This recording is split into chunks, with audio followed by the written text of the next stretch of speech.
Oggi la festa della polizia, occasione per numeri e bilanci, annullata la consueta celebrazione. Sale il numero dei contagi, 13 comuni in zona rossa, attese per i vaccini. Presentato da Agrigento il libro e la coppia che fa il totale di Orana Sgroi. Domani inizia il nuovo campionato di eccellenze, la formula dei triangolari, l'Acragas affronterà il Folgore.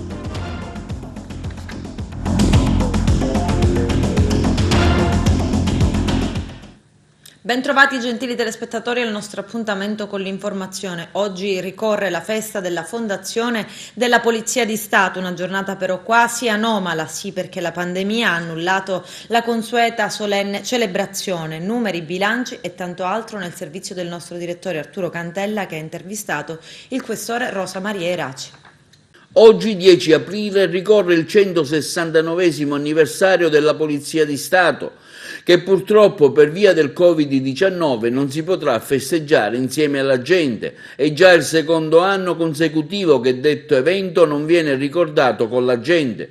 Su tutto il territorio nazionale, a causa dell'attuale scenario di diffusione pandemica, ci sarà solo una simbolica manifestazione di deposizione di una corona di alloro in memoria ai caduti. Il ministro dell'Interno Lamorgese ha consegnato oggi una medaglia d'oro al merito civile, conferita dal Presidente della Repubblica Sergio Mattarella alla bandiera della Polizia di Stato.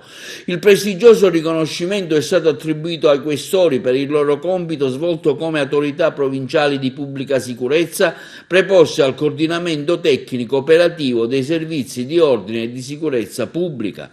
Un bilancio è stato anche stilato dal questore di Agrigento Maria Rosa Eraci circa l'attività prevalentemente svolta nel corso dell'anno. Tra questi sono stati arrestati in flagranza di reato 450 individui, in esecuzione di misure cautelari 145 per un totale di arresti di 595.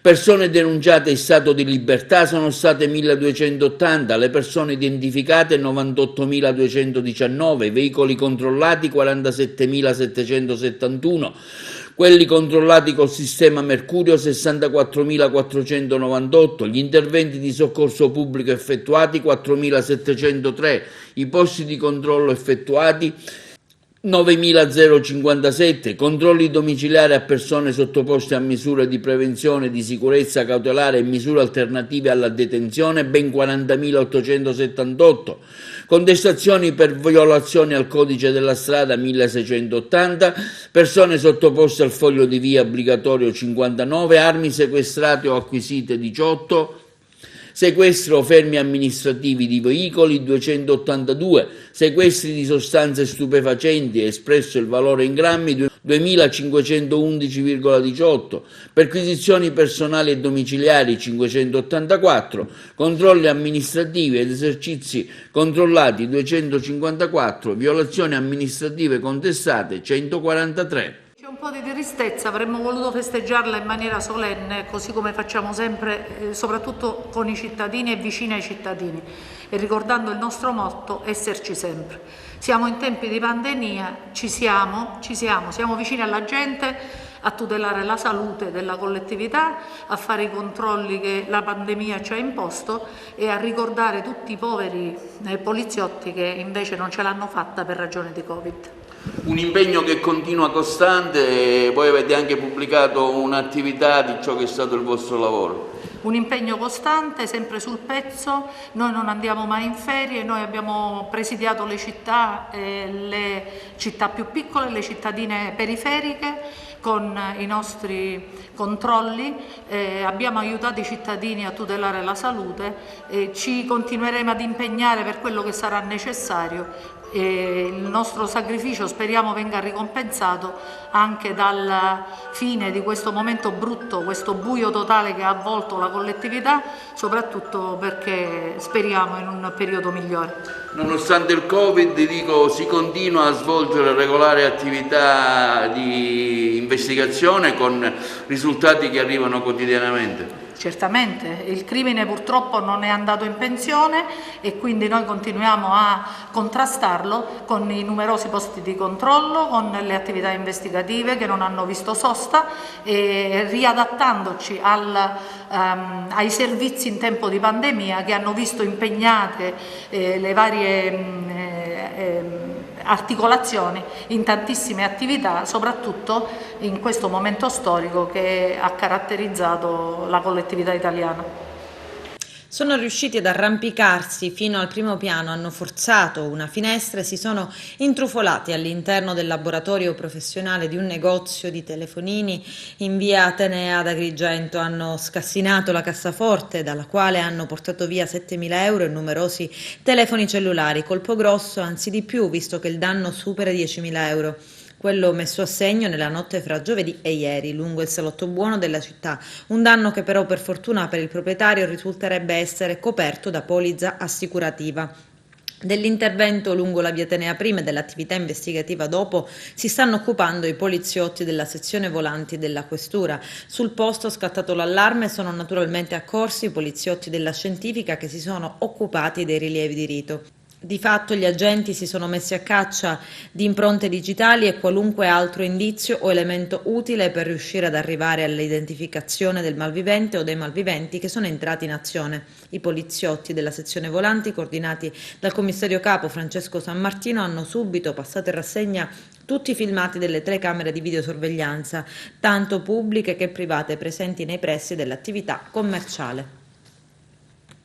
Il commissario dell'ASP di Agrigento, Mario Zappia, traccia il consueto bilancio settimanale, un'analisi sconfortante sui contagi in forte crescita, poi sui vaccini spiega che moltissime persone attendano che arrivino le dosi di Pfizer. Vediamo. Nuovo appuntamento con la situazione della pandemia nella nostra provincia. Purtroppo anche questa settimana, voi sapete che noi facciamo una rilevazione settimanale perché i singoli casi della giornata precedente non ci danno mai un'idea completa. Questo invece è il giorno, il 9, in cui abbiamo avuto il record assoluto dei casi positivi nella nostra provincia.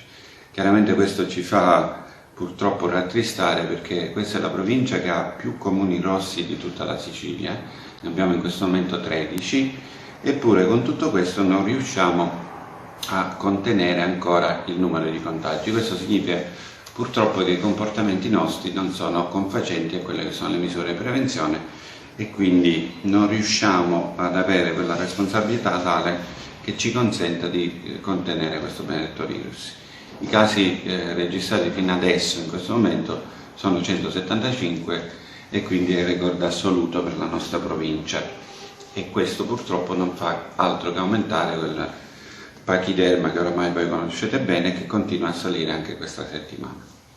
Devo dire però che la situazione degli ospedali riesce ancora a mantenere un margine di sicurezza per la nostra eventuale predisposizione per accogliere altri pazienti, perché abbiamo una riduzione della rianimazione ad Agrigento che da 11 pazienti adesso passa a 4 pazienti occupati che occupano la terapia intensiva, mentre la medicina invece si attesta sui 48 presenti nella medicina di Agrigento. Diverso è il discorso di Sciacca, perché a Sciacca noi abbiamo 12 pazienti in medicina e abbiamo 7 pazienti in terapia intensiva. Abbiamo anche una novità. Si è attivata già da questa settimana il reparto di Ribera e vi dico in anteprima che settimana prossima l'ospedale Covid di Ribera sarà totalmente pronto per poter accogliere tutti i pazienti che avranno bisogno di assistenza. Quindi diciamo che finalmente con la fornitura, in questo momento stanno montando i monitor, sono stato stamattina a Ribera, ho avuto modo di verificare personalmente che c'è la parte finale del lavoro, capite bene che i monitor sono la rifinitura, mentre invece già sono stati fatti i collauti di tutti gli impianti di casse medicali che funzionano molto bene. Al terzo giorno del collaudo abbiamo verificato la tenuta e quindi finalmente nella nostra provincia abbiamo un ospedale con una capacità di ossigeno e di casse medicali tale da poter garantire eventuali emergenze. A Ribera in questo momento abbiamo una decina di pazienti ricoverati, mentre all'hotel di Ribera abbiamo iniziato a trasferire anche pazienti che necessitano di minore assistenza. Quindi il sistema è avviato, sta funzionando, la parte finale degli sforzi che sono stati fatti in questi mesi, adesso è arrivata finalmente la fase conclusiva. Il prossimo aggiornamento che vi farò, vi dirò anche la situazione oggettiva con il numero di posti letto occupati al presidio ospedaliero, al Covid Hospital di Ribera, e questo penso che alla fine sarà un successo per tutta la nostra provincia, e se mi permettete vi dico anche che è venuto fuori un bel lavoro, perché abbiamo dei reparti che sono veramente all'avanguardia, sia sotto il profilo del comfort, abbiamo dei letti di ultima generazione, ma anche sotto il profilo della parte tecnologica, perché tutti i monitor e tutte le colonne di assistenza per terapia intensiva e subintensiva sono veramente all'avanguardia. Vi vorrei dare anche qualche altro numero, perché ovviamente in questa sede non vi diamo opinioni o quello che posso pensare di una cosa o di un'altra, ma vi leggo delle fonti che sono per esempio il GIMBE, il gruppo italiano di medicina basata sull'evidenza, che ci dice che in Sicilia nella settimana scorsa, dal 31 marzo al 6 aprile, la Sicilia risulta con il 52% in più dei casi sulla settimana precedente. Quindi diciamo che in questo momento la provincia più penalizzata è Palermo, con una situazione che è al limite della gestione, ma anche noi, se non facciamo riferimento ai ricoveri, che come vi ho detto possono essere ancora gestibili, però il numero di positivi è veramente al di sopra di ogni sopportazione, cioè non riusciamo a capire come che la gente non si possa convincere che basta fare poche cose, che sono quelle che tutti sappiamo, per evitare che tutti noi ci troviamo in difficoltà. Raccomandazione che vi voglio fare, vi vorrei anche dare dei chiarimenti. Le prenotazioni che noi facciamo non le fa l'ASP, le fa la Regione, le fa in base al numero dei vaccini. Noi abbiamo 600 vaccini Pfizer al lab, abbiamo iniziato le seconde dosi, abbiamo un numero di vaccini AstraZeneca. I Moderna vengono fatti a casa. Per quanto riguarda il Pfizer sono dei numeri che vengono assegnati da parte della Regione. Il problema grosso l'abbiamo con AstraZeneca, sapete che in questo momento prende tanti titoli di giornali, e noi vorremmo venire incontro a quelli che sono poi gli effetti di questa rinuncia legittima che i cittadini fanno rispetto all'Astra. Però vi dico un attimo quello che succede quando una persona legittimamente, ripeto, rinuncia al vaccino Astra. Viene messo in programmazione per quanto riguarda il vaccino Pfizer, ma questa programmazione non è automatica, perché è in parallelo a quella che è già la prenotazione che viene fatta fino a un mese avanti rispetto alla data odierna. Allora noi in questo momento abbiamo 2000 persone, quindi sono 2000 cittadini che devono essere riprogrammati.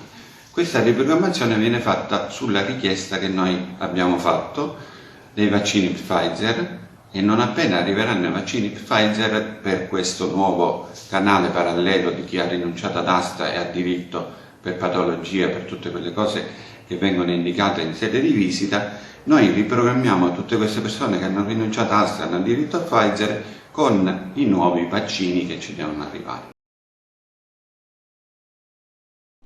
Sono in tutto 796 in Sicilia le farmacie aderenti a Federfarma che hanno aderito dunque alla campagna vaccinale e sono pronte a diventare luogo di somministrazione dei vaccini anti-Covid-19.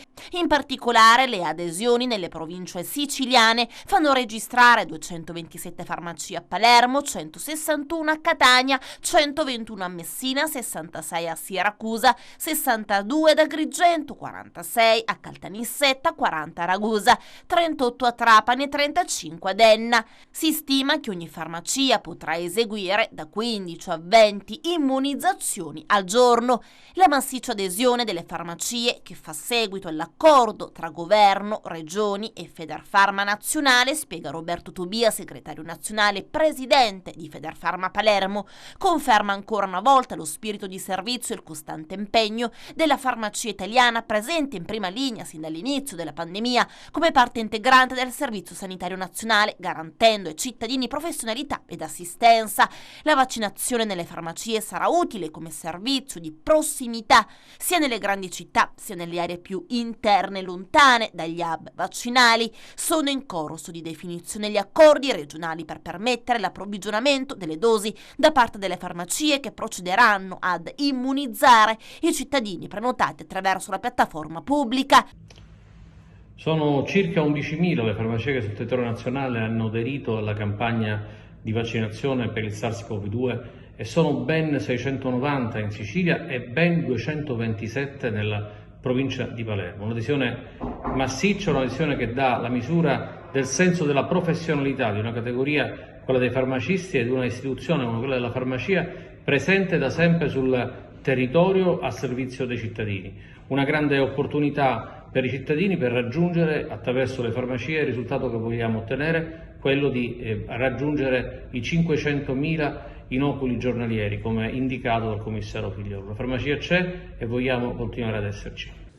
Esclusi dal decreto sostegno ad Agrigento sit-in di protesta innanzi alla prefettura dei lavoratori agricoli forestali stagionali nell'ambito di una mobilitazione su scala nazionale proclamata da CGIL, CISL e UIL. Arturo Cantella. Si è svolto stamani un sit-in di protesta dei lavoratori agricoli e forestali presso la prefettura di Agrigento, indetta dai sindacati CISL, FAI CGIL e UIL su scala nazionale per ribadire come il decreto sostegni ha escluso i lavoratori della forestale stagionale, degli agriturismi e florovivaisti da ogni tipo di ristoro. Per questo si è ritenuto oggi anche nella nostra città di sensibilizzare la prefettura di Agrigento per ribadire come i lavoratori di questo importante settore non devono essere trascurati e riconoscere loro anche che vengono confermate le stesse giornate lavorative dell'anno 2019 che nel 2020 e 2021 non sono state fatte per via della pandemia in corso. I 3 segretari sindacali agrigentini hanno anche rivolto al prefetto di Agrigento la loro preoccupazione per i ritardi che si annunciano per la partenza della campagna forestale, della prevenzione incendi, rivolta alla regione siciliana, al Dipartimento Rurale e Territoriale, anche per il territorio di Agrigento. Sì, oggi comunque è una manifestazione nazionale indetta da UILA, FAI e FLAI per il mancato inserimento nel decreto sostegni del governo Draghi dei braccianti agricoli per il bonus. Quindi significa che i lavoratori agricoli sono figli di un dio minore. Quindi oggi in tutte le piazze delle province, davanti a tutte le prefetture, c'è una mobilitazione di UILA, FAI e FLAI per dimostrare questo dissenso nei confronti del governo Draghi e per cercare di inserire anche i lavoratori agricoli per usufruire del bonus sostegni previsto dal decreto. Manifestiamo anche, come diceva lei, la mancata riforma del settore forestale in Regione Sicilia. Per noi il governo Musumeci è un governo inadeguato nel settore forestale e in tutto il comparto agricolo. Già da diversi anni hanno annunciato di voler riformare il settore forestale e oramai da anni necessita la riforma del settore e quindi dobbiamo cercare di inserire nuovi lavoratori all'interno dell'indotto e nel sistema forestale. Ad oggi non abbiamo avuto nessun risultato, solo promesse ma nulla di fatto. Stamattina, come in tutte le prefetture d'Italia, stiamo protestando per il mancato riconoscimento da parte dei vari decreti, dei vari governi, dei lavoratori agricoli nei confronti di qualsiasi tipo di bonus. Lavoratori chiamati essenziali perché hanno fatto sì che assicurato il cibo nelle nostre tavole, che ora vengono esclusi da ogni tipo di ristoro. Per questo stamattina siamo qua, ma anche per far modo che ci sia nei confronti dei lavoratori agricoli l'effetto trascinamento, cioè le giornate svolte nel 2019 vengono anche assicurate per il 2020, dal momento che molti lavoratori per effetto della pandemia hanno perso migliaia di giornate di lavoro. Ma come diceva, anche nei confronti del governo regionale stiamo chiedendo l'intervento del prefetto, perché quest'anno prevediamo che i lavori di prevenzione incendi, quindi i cosiddetti viali parafuochi, partino con ritardo, perché il governo regionale ha caricato tutti i fondi necessari per lo svolgimento delle giornate di garanzia occupazionale su fondi europei che hanno una progettazione complessa, e per questo abbiamo paura che quest'anno le opere di prevenzione partino in ritardo, con rischi per quanto riguarda gli incendi dei boschi e soprattutto anche dal punto di vista occupazionale ed economico per le migliaia di famiglie di lavoratori della nostra provincia.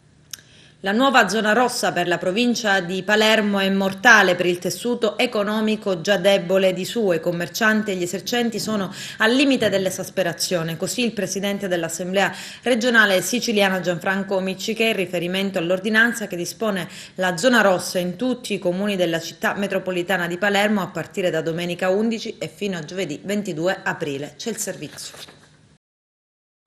La nuova zona rossa per la provincia di Palermo, che effettivamente partirà domani, è mortale per il tessuto economico già debole di suo. I commercianti e gli esercenti sono al limite dell'esasperazione, così il presidente dell'Assemblea regionale siciliana Gianfranco Miccichè, in riferimento all'ordinanza che dispone la zona rossa in tutti i comuni della città metropolitana di Palermo, a partire dalla domenica di domani e fino a giovedì 22 aprile prossimo. Miccichè attacca il commissario Renato Costa. In questa situazione aggiunge: non è accettabile che il commissario per l'emergenza Covid-19 dica che la zona rossa è stata suggerita al presidente Musumeci nonostante non ci fossero numeri per sostenerla, aggiungendo che questi numeri comprendono anche i dati degli immigrati di Lampedusa e di quelli sulle navi. Adesso poi è arrivato il colpo di grazia con la chiusura di tutta la provincia.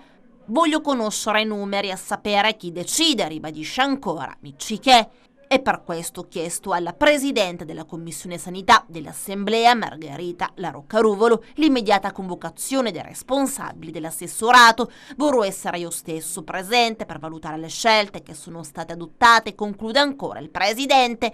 Intanto, sui dati del contagio di ieri scoppia lo scontro a livello politico. I ben 258 morti registrati in un solo giorno, infatti, sono l'evidente riallineamento dei dati rispetto alle vittime non registrate nelle settimane e nei mesi precedenti, con una nota a margine del bollettino che conferma, altro che spalmatura, erano stati nascosti 258 deceduti per Covid-19 in Sicilia. Lo scandalo continua, ormai la credibilità della regione è gravemente compromessa. E questo l'attacco del deputato PD Antonello Cracolici. Si procede alla decretazione delle zone rosse senza che siano resi pubblici i dati che giustificano questi provvedimenti. Il caos, aggiunge ancora Cracolici, è ormai l'unico ordine che regna in Sicilia. Credo che sia necessario e urgente restituire credibilità al sistema sanitario con la nomina di un commissario che rimuova il principale responsabile di questo disastro, il commissario Musumeci.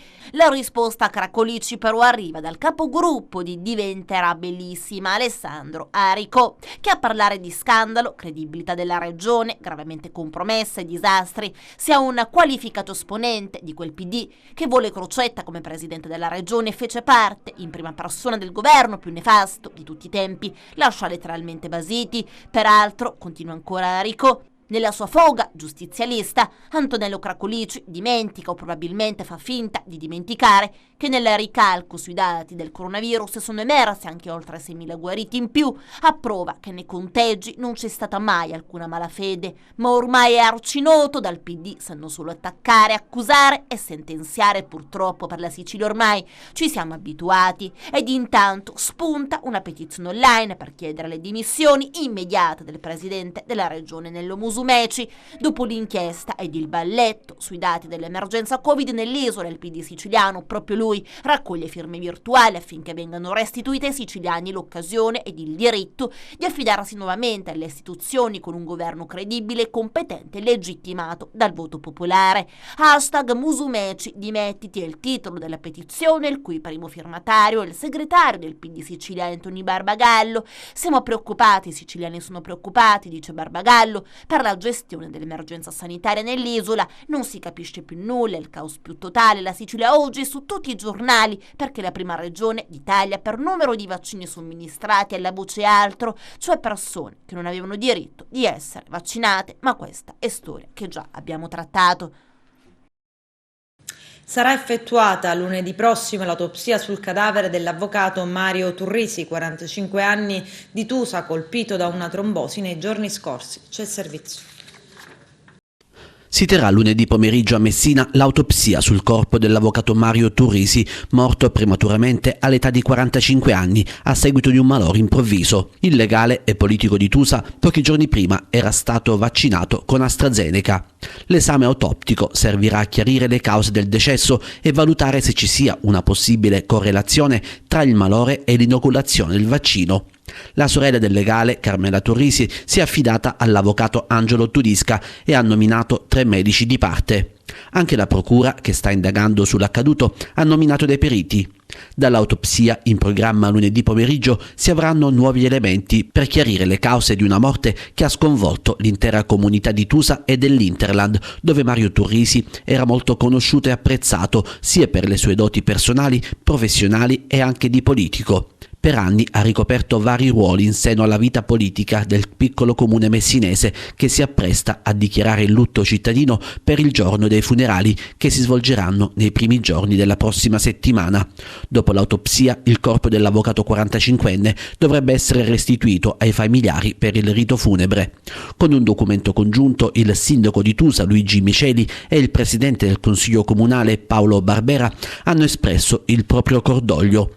A nome dell'intera comunità tusana, profondamente sgomenti, esprimiamo un sentimento di intenso cordoglio per la prematura dipartita dell'avvocato Mario Turrisi, ricordandone il tratto umano, politico e professionale.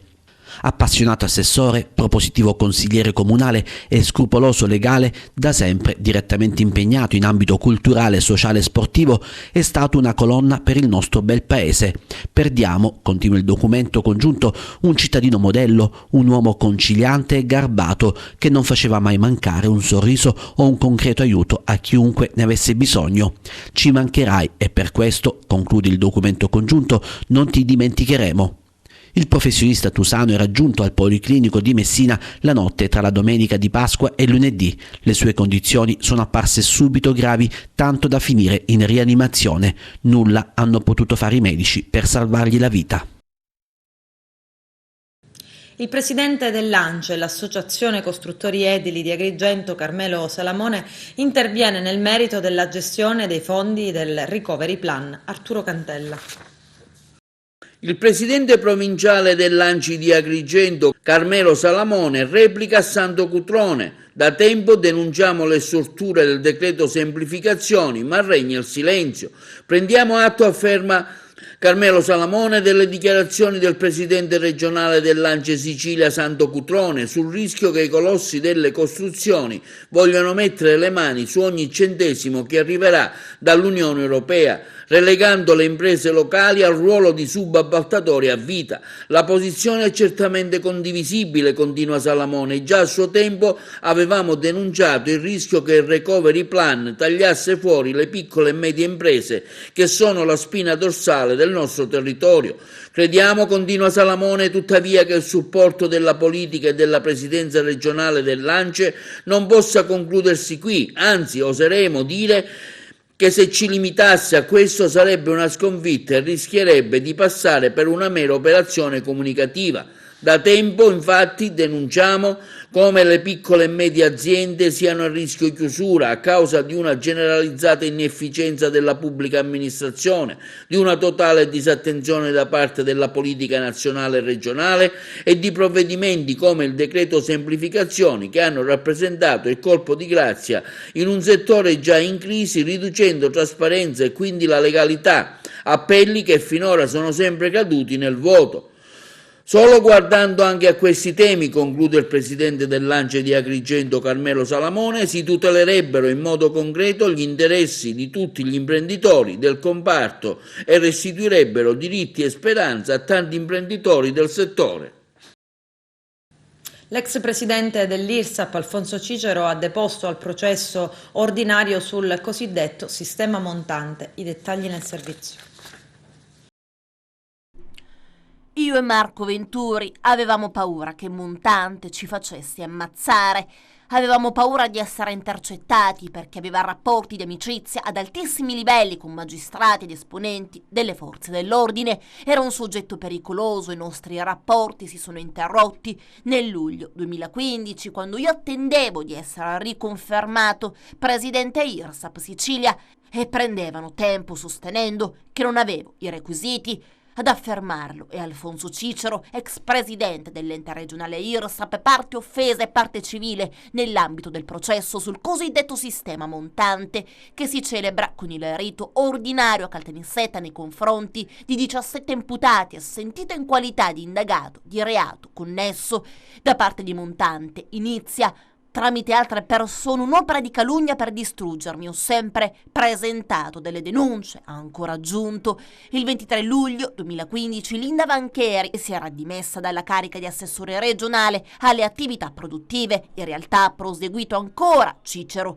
Linda Vancheri non esisteva perché le decisioni venivano prese da Antonello Montante, comandava anche i politici, Montante dava ordini anche a Lumia. Non esiste il sistema Lumia, esiste il sistema Montante. Tutti avevano paura di lui. Crocetta era il pupo di Montante, era lui che decideva le nomine. Dopo le dimissioni della Vancheri, l'assessorato passò nelle mani di Crocetta, il quale poi nominò alle attività produttive Mariella Lobello, che era alla formazione. Successivamente venni nominato da Crocetta commissario straordinario dell'IRSAP, ma io rinunciai alla carica. I miei rapporti con Montante si interroppero.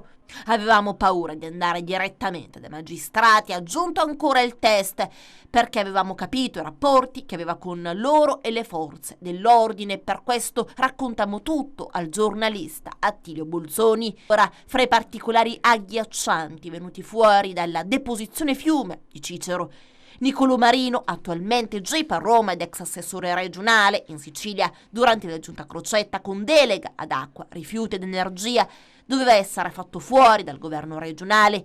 L'imprenditore Giuseppe Catanzaro, esponente del primo piano di Confindustria, racconta Cicero, rispondendo alle domande del PM Maurizio Buonaccorso, mi raccontò che Montante stava facendo di tutto per fare pubblicare un dossier che riguardava la vita privata di Niccolò Marino su fatti scandalosi. Me lo disse anche Linda Vancheri, spiegandomi che questo dossier Montante lo aveva affidato all'avvocato Antonio Fiumefreddo di Catania per farlo pubblicare su un sito online o un blog. Nel febbraio 2014, sempre secondo Cicero, a un convegno di Confindustria nell'area industriale di Ragusa, Antonello Montante, Catanzaro e Crocetta si erano messi in disparte e lo stesso Montante stava redarguendo Crocetta. Quando Marino fu cacciato dal governo proprio per le battaglie che stava facendo sulla trasparenza nella gestione dei rifiuti, Catanzaro mi disse che in quel convegno Montante diede un ultimatum a Rosario Crocetta: o lo cacci via o non deve più contestare la gestione di Catanzaro. Poi Marino fu cacciato via di fatto. Cicero ha parlato anche dei rapporti tra Montante e ufficiali delle forze dell'ordine che andavano ben oltre le relazioni istituzionali. Riammette com'è egli stesso e Marco Venturi cominciarono a temere Antonello Montante, avendo percepito quanto egli fosse pericoloso. E da queste affermazioni che sta in piedi l'operazione che tutti conosciamo e di cui ci siamo tanto occupati, double face, doppia faccia.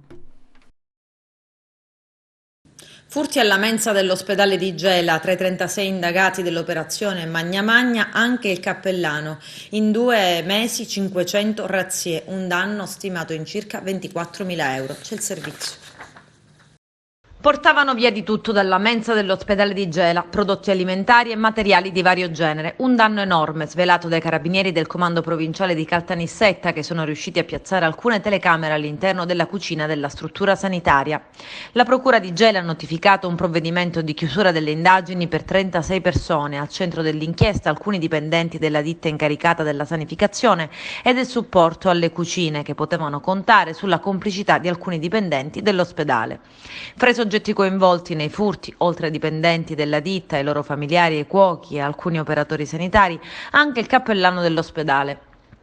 In 2 mesi sono stati registrati oltre 500 sottrazioni, è stato calcolato un danno di 24.000 euro. I prodotti rubati venivano nascosti all'interno di sacchi di plastica neri. Gli indagati provavano a farli passare per rifiuti, per operare indisturbati. Nell'ambito dell'indagine, i carabinieri di Gela hanno già arrestato in flagranza di reato 2 impiegati della ditta. Nel corso delle perquisizioni a casa e nelle loro auto sono stati trovati tantissimi prodotti trafugati nella cucina della mensa. Le telecamere hanno svelato anche azioni vandaliche su distributori automatici per trafugarne il contenuto. Adesso la pubblicità, a tra poco, vi aspetto. Primo appuntamento con il ciclo di incontri organizzati dal Consorzio Universitario di Agrigento e dalla Strada degli Scrittori, presentato il libro di Ornella Sgroi e la coppia che fa il totale. Il nostro direttore Arturo Cantella. Presentato il libro di Ornella Sgroi, la coppia fa il totale, presso il Consorzio Universitario di Agrigento, inserito nell'ambito delle iniziative Libri in Piazza, organizzato e coordinato dal giornalista Felice Cavallaro per la Strada degli Scrittori. Alla presenza anche del presidente del Consorzio di Agrigento, Antonino Mangiacavallo, che ha visto la presenza degli attori siciliani Ficarra e Picone, di cui tratta appunto l'opera, intervenuti via web. Alla presenza anche del primo cittadino Francesco Miccichè, previsti anche altri interventi futuri con personaggi di livello come Aldo Cazzullo e Catena Fiorello. Questo libro è La coppia che fa il totale di Ficarra e Picone, la premiata ditta Risate Assicurate. Abbiamo cominciato un rapporto solido fra Strada degli Scrittori e Consorzio Universitario Empedocle per raggiungere una vasta platea di studenti di architettura, delle materie umanistiche, per capire come approcciarsi a un saggio, come scrivere un giallo, come intervenire in un'analisi nel rapporto fra letteratura e trasposizione cinematografica. Ecco, questo è l'obiettivo che si raggiunge, che vorrebbe raggiungere questa intesa fra Strada degli Scrittori e Consorzio Empedocle. Io spero che questo si riesca a fare anche grazie alla presenza nelle prossime settimane di grandi autori come Catena Fiorello, Aldo Cazzullo e tanti altri. Nell'ambito del corso di formazione Global 2, che si propone non solo la crescita culturale e lo sviluppo sociale della nostra provincia, ma anche offre la possibilità di nuove opportunità di lavoro ai giovani agrigentini, in maniera particolare a quelli che lo frequentano. Tant'è che si pensa già al rilascio di attestati per delle attività qualificanti come quella di scenico, come quella di sceneggiatore, come quella di addetto luci, di fonico, professioni che non facilmente possono essere maturate nell'ambito della nostra regione. Oggi è stato un evento particolarmente rilevante dal punto di vista letterario, perché abbiamo avuto in collegamento streaming non solo l'autrice del libro che è stato presentato, ma anche i protagonisti del libro, cioè Ficarra e Picone, sotto il coordinamento del dottore Felice Cavallaro, noto giornalista e direttore della Strada degli Scrittori. Si è svolto questo incontro, questa presentazione, che ha messo a disposizione di coloro i quali erano presenti in sala, per la verità in pochi per le norme anticontagio, e dei molti che erano collegati in streaming, la possibilità di acquisire conoscenze sul linguaggio, sulla scrittura, sulla trasposizione nel cinema di quelli che sono i significati letterari, ed è stato un momento di grande confronto, anche perché molti frequentatori del corso, molti studenti del consorzio hanno avuto la possibilità di formulare delle domande alle quali Ficarra e Picone hanno risposto in maniera precisa, in maniera scrupolosa, in maniera estremamente intelligente, anche se con quel tono ironico che ha caratterizzato il loro impegno professionale. Continueremo con questi impegni di presentazione di libri, ma non solo, per arricchire la proposta culturale e formativa del consorzio universitario, e ci auguriamo che possiamo contribuire anche con queste manifestazioni alla tanto agognata crescita sociale ed economica della nostra provincia. All'Istituto Garibaldi di Realmonte uno spazio di apprendimento innovativo. Vediamo. Inaugurato al plesso scuola media dell'Istituto Comprensivo Garibaldi di Realmonte, alla presenza del sindaco Sabrina Lattuca, uno spazio di apprendimento innovativo capace di integrare nella didattica l'utilizzo delle tecnologie come previsto dal decreto del MIUR del novembre 2018. Il Comune ha anche contribuito alla realizzazione dell'aula innovativa con il contributo del 16% dell'importo totale, una nuova opportunità di crescita didattica e personale offerta agli alunni e a tutte le attività che la scuola intende offrire al territorio, circa 200 alunni di scuola media che frequentano l'istituto. Siamo felicissimi di aver contribuito a questo progetto innovativo, multimediale. Per questo ringraziamo ancora una volta il dirigente scolastico, la dottoressa Fazzi, che ha fatto sì che questa scuola diventasse una delle eccellenze provinciali. Cosa dire? In quest'aula i ragazzi potranno approcciarsi al mondo della tecnologia e migliorare un percorso che già è in essere, sicuramente volto al futuro e alla crescita. Allora, ci troviamo in un'aula particolare che inauguriamo oggi, che abbiamo realizzato nell'ambito del Piano Nazionale Scuola Digitale. È un'aula innovativa, un ambiente di apprendimento nuovo, diverso, per sviluppare le capacità digitali, ma soprattutto la metodologia e la didattica innovativa, per aiutare i nostri alunni ad raggiungere grandi competenze, in particolare le 8 competenze europee.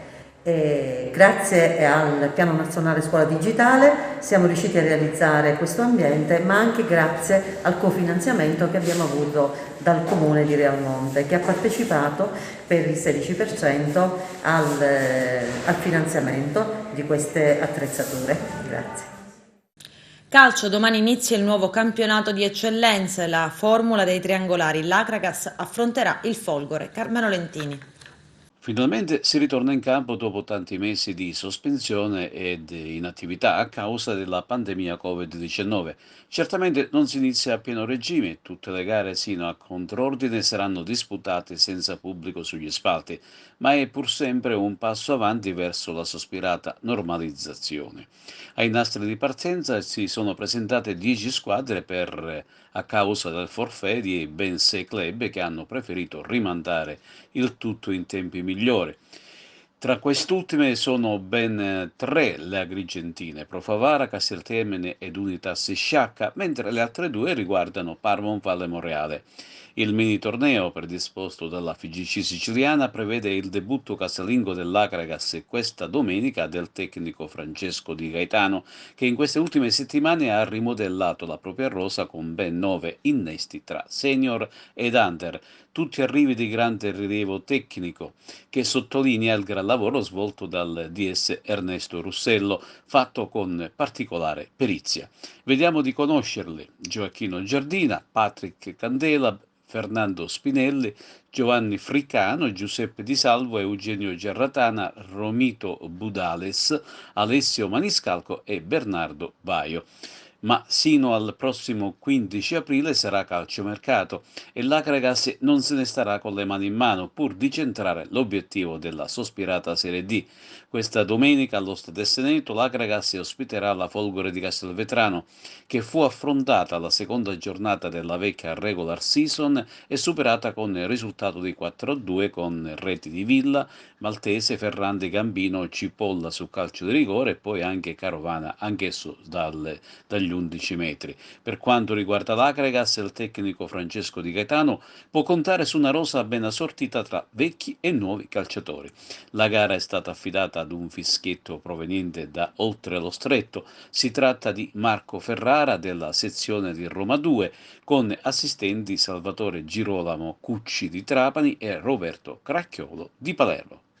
La gara sicuramente sarà una gara tosta, perché comunque sia, come è stato detto, è una squadra che è stata rifondata, probabilmente hanno cambiato anche gli obiettivi che si erano prefissati a inizio stagione, che magari potevano essere di una salvezza, invece oggi si possono ritrovare magari a lottare per cose più importanti. Quindi sicuramente è una squadra rinnovata, ma ripeto, per noi deve cambiare poco, dobbiamo fare l'Acragas, e con ciò vuol dire che dobbiamo sputare il sangue prima di parlare di tecnica e tattica, perché senza quello non possiamo andare avanti. Poi fra le altre cose in settimana abbiamo fatto, tra virgolette, una promessa ai nostri ultra, dove comunque prima c'è da sudare la maglia, poi accetteremo sempre con molto rispetto il verdetto del campo, però consapevoli del fatto che abbiamo dato veramente tutto quello che abbiamo dentro. Come avete preparato questo esordio in campionato? No, l'abbiamo preparato con la massima serenità, così come abbiamo fatto anche nella prima parte del campionato, del vecchio campionato, e quindi in maniera molto professionale, ci siamo allenati bene, abbiamo avuto tutto quanto a disposizione da parte della società, degli addetti allo stadio, insomma le condizioni per fare bene c'erano prima, ci sono adesso e ci saranno da qui alla fine, quindi adesso sta solo a noi, ripeto, solo attraverso il lavoro e il sacrificio poi possiamo raccogliere i frutti di tutto quello che facciamo e quindi di conseguenza andare a cercare di prendere questo obiettivo che ci siamo prefissati, che per quanto mi riguarda, per questa città e questa società rimane un obiettivo stretto. Intanto era ora, perché aspettavamo questo momento da parecchi mesi. Sarà forse anche un inizio strano, perché comunque, ripeto, dopo 6 mesi quasi di inattività ricominciare ad aprile inoltrato è un po' strano, però la voglia c'è, è tanta, ci stiamo preparando da parecchi mesi, anche quando eravamo fermi ci si allenava comunque per strada e sotto casa. Quindi siamo vogliosi di raggiungere il nostro obiettivo e nella speranza già di iniziare bene domani, perché è importantissimo. Si riparte da zero, che campionato dovremmo aspettarci? Intanto, come detto poco fa, campionato strano, però a noi non cambia nulla, perché sappiamo qual è il nostro obiettivo e dobbiamo già da domani incominciare a correre, perché la strada è corta, perché le partite sono poche e bisogna vincerle tutte. Con questo è tutto, termina qui l'edizione del telegiornale. Grazie per la gentile attenzione e per essere stati con noi. Buon weekend, a presto.